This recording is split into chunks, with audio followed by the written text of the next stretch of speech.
राष्ट्रीय जगत vision news में आपका स्वागत है। मैं हूं आपके साथ वीना।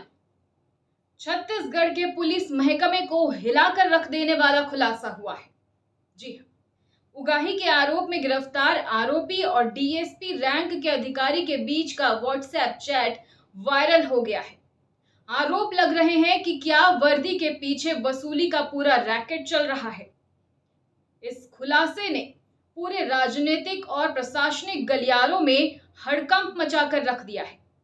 आइए दिखाते हैं आपको पूरी खबर।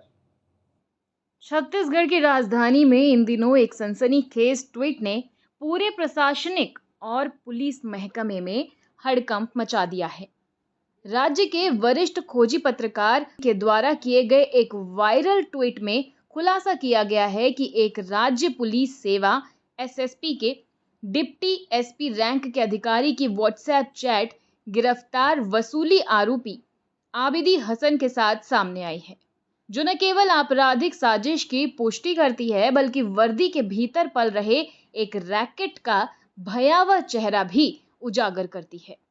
ये वही आबिदी हसन है जो पहले से ही एक महिला पटवारी और उसके पति से 70 लाख रुपए, 3500 वर्ग फीट जमीन और 2.5 करोड़ रुपए की नई डिमांड के आरोप में गिरफ्तार हो चुका है।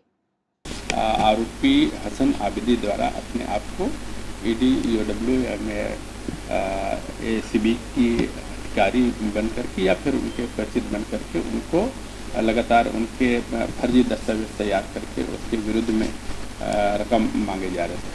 पूर्व में उसके धमकी के आधार पर प्रार्थी राजेश सोनी द्वारा कुल अलग अलग समय पर लगभग 71,59,000 रुपये आरोपी आबिदी को दिया जा चुका है। उसके अनुसार कल आज 18 तारीख को पुनः इसके द्वारा 2.5 करोड़ रुपए की मांग की गई और बताया गया कि अगर 2.5 करोड़ रुपए नहीं दिया जाएगा तो वो भुगतने के लिए तैयार रहे। लेकिन हैरानी की बात ये सामने आई है कि ये सब किसी राजनीतिक या प्रशासनिक समर्थन के बिना नहीं कर सकता था, और यही खुलासा व्हाट्सएप चैट से हुआ। जिस डिप्टी एसपी रैंक के अधिकारी की चैट वायरल हुई है वो कोई मामूली अधिकारी नहीं है। पुलिस विभाग में वो एक वरिष्ठ आईपीएस अधिकारी के खासमखास के रूप में जाना जाता है।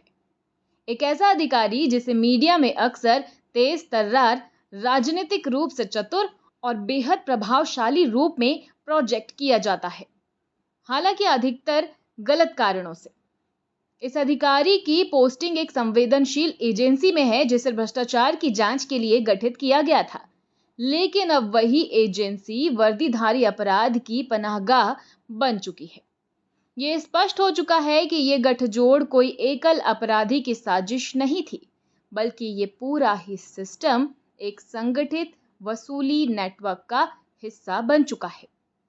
इतना ही नहीं, वायरल ट्वीट में ये चौंकाने वाला खुलासा भी किया गया है कि आरोपी हसन ने प्रवर्तन निदेशालय के निदेशक के नाम पर एक फर्जी शिकायत तैयार करवाई थी और एक प्राप्ति यानी कि रिसीविंग की भी नकल तैयार करवाई, जो ये दर्शाती थी कि शिकायत को संघीय जांच एजेंसी के द्वारा संज्ञान में ले लिया गया है।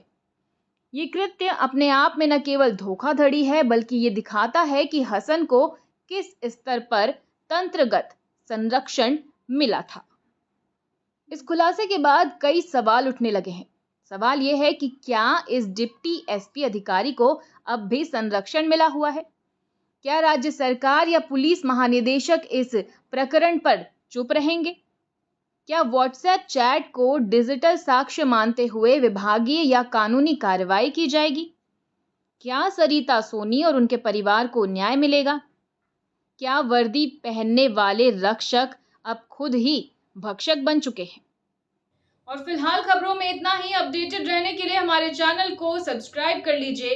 नई खबरों के नोटिफिकेशन के लिए बेल आइकन जरूर दबाइए। नमस्कार।